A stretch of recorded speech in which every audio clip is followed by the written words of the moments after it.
अगर आपको लगता है कि हरियाणा में कुमारी सैलजा और भूपेंद्र सिंह हुड्डा के बीच मुख्यमंत्री को लेकर लड़ाई चल रही है और इससे कांग्रेस आलाकमान परेशान है, या इन दोनों की लड़ाई से कांग्रेस पार्टी को चुनाव में नुकसान हो सकता है, अगर आप ऐसा सोचते हैं तो आपको ये वीडियो पूरा देखना चाहिए। इस वीडियो में आपको बताने वाला हूं कि असल में कांग्रेस पार्टी हरियाणा में कर्नाटक वाला मॉडल है उसको अपना रही है।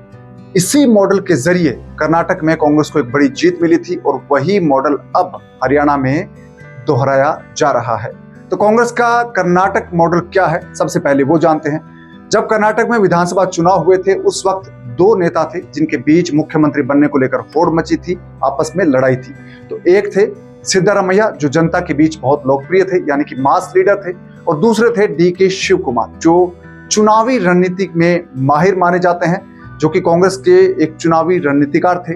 और कांग्रेस पार्टी इन दोनों ही नेताओं की पूरी ताकत का इस्तेमाल करना चाहती थी कर्नाटक के चुनाव में, इसलिए किसी को भी कांग्रेस का जो मुख्यमंत्री पद का उम्मीदवार है उसको घोषित नहीं किया गया। और विधानसभा चुनाव के नतीजे आने से पहले तक दोनों ही नेताओं को यह लगता था कि जिसके ज्यादा एमएलए जीत कराएंगे वो मुख्यमंत्री बन सकता है, इसलिए दोनों ही नेताओं ने पूरा जोर लगाया जीतने के लिए। और कांग्रेस पार्टी का जो आलाकमान था या टॉप लीडरशिप थी वो यही चाहती थी कि दोनों ही नेता सिद्धारमैया और डीके शिव कुमार पूरा जोर लगाए और कांग्रेस पार्टी के जो उम्मीदवार हैं वो ज्यादा से ज्यादा जीते। एक तो ये रहा, और दूसरा कर्नाटक चुनाव के दौरान सिद्धारमैया और डीके शिव कुमार के बीच जो लड़ाई थी उसको बहुत तूल दिया गया, मीडिया में भी और सोशल मीडिया में भी। और भाजपा ने अपने जो कैंपेन के दौरान इन दोनों की लड़ाई को बहुत तूल दिया और इसको हवा देने की कोशिश की ताकि कांग्रेस पार्टी को चुनाव में नुकसान हो। लेकिन कांग्रेस के लिए ये दांव बड़ा काम किया। जो इन दोनों की लड़ाई थी उसी बहाने कांग्रेस पार्टी को मीडिया में, सोशल मीडिया में और भाजपा के चुनाव प्रचार में जगह मिली। और इसके बाद कर्नाटक के लोगों के बीच ये चर्चा होने लगी कि चुनाव तो कांग्रेस पार्टी ही जीतेगी और मुख्यमंत्री तो इन दोनों में से कोई एक ही बनेगा। और इसका फायदा कांग्रेस पार्टी को मिला चुनाव में, और कांग्रेस पार्टी ने कर्नाटक में बहुत बड़ी जीत दर्ज की। और अब उसी मॉडल को कांग्रेस पार्टी का जो आलाकमान है वो हरियाणा में अपना रहा है। असल में कांग्रेस पार्टी चाहती है कि भूपेंद्र सिंह हुड्डा को मुख्यमंत्री की दावेदारी दिखाकर अघोषित रूप से जाटों का जो 22% वोट शेयर है उसका ज्यादा से ज्यादा हिस्सा कांग्रेस की तरफ लाया जा सके। और एक और बड़ा वोट बैंक है हरियाणा में अनुसूचित जाति का, पिछड़े समुदाय का, जिसको कुमारी सैलजा के जरिए साधने की कोशिश हो रही है।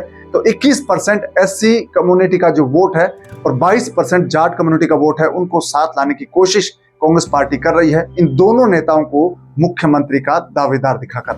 अगर 22% जाट और 21% जो एससी कम्युनिटी के वोट बैंक है उनका बड़ा हिस्सा कांग्रेस को मिलता है तो कांग्रेस के चुनाव जीतने की संभावनाएं बहुत बढ़ जाएगी, क्योंकि हरियाणा में कई पार्टियों के बीच मुकाबला है, बहुकोणीय मुकाबला है।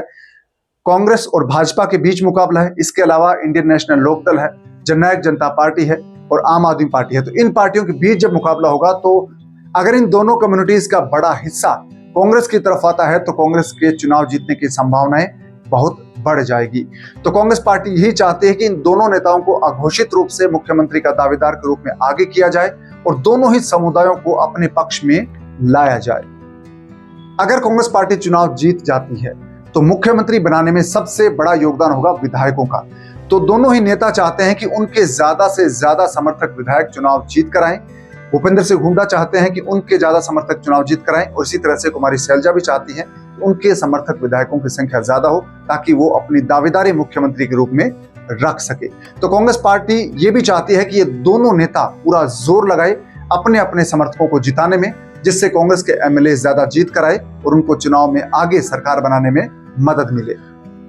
तो भूपेंद्र सिंह हुड्डा और कुमारी सैलजा के बीच जो लड़ाई चल रही है असल में ये लोक दिखाई की लड़ाई है और ये कांग्रेस की एक सोची समझी और ये कर्नाटक में आजमाई गई रणनीति है जो कि कामयाब रही है। लेकिन कर्नाटक और हरियाणा में एक फर्क है। कर्नाटक में सिद्धारमैया एक लोकप्रिय जन नेता थे और डीके शिव कुमार एक चुनावी रणनीतिकार। लेकिन हरियाणा में ये दोनों ही भूमिका में भूपेंद्र सिंह हुड्डा भारी पड़ते हैं, क्योंकि भूपेंद्र सिंह हुड्डा लोगों के बीच बहुत लोकप्रिय है क्योंकि वो मुख्यमंत्री रह चुके हैं। तो कुल मिलाकर कुमारी सैलजा और भूपेंद्र सिंह हुड्डा की लड़ाई के बहाने कांग्रेस पार्टी है वो कर्नाटक का मॉडल हरियाणा में अपना रही है। आप कमेंट करके जरूर बताइएगा कि कांग्रेस का ये जो कर्नाटक मॉडल है ये हरियाणा में कामयाब हो पाएगा या नहीं। आपसे मुलाकात होगी अगले वीडियो में, तब तक आप अपना ख्याल रखिएगा। अब दीजिए इजाजत, नमस्कार। और हाँ, इस चैनल को सब्सक्राइब करना ना भूलिए।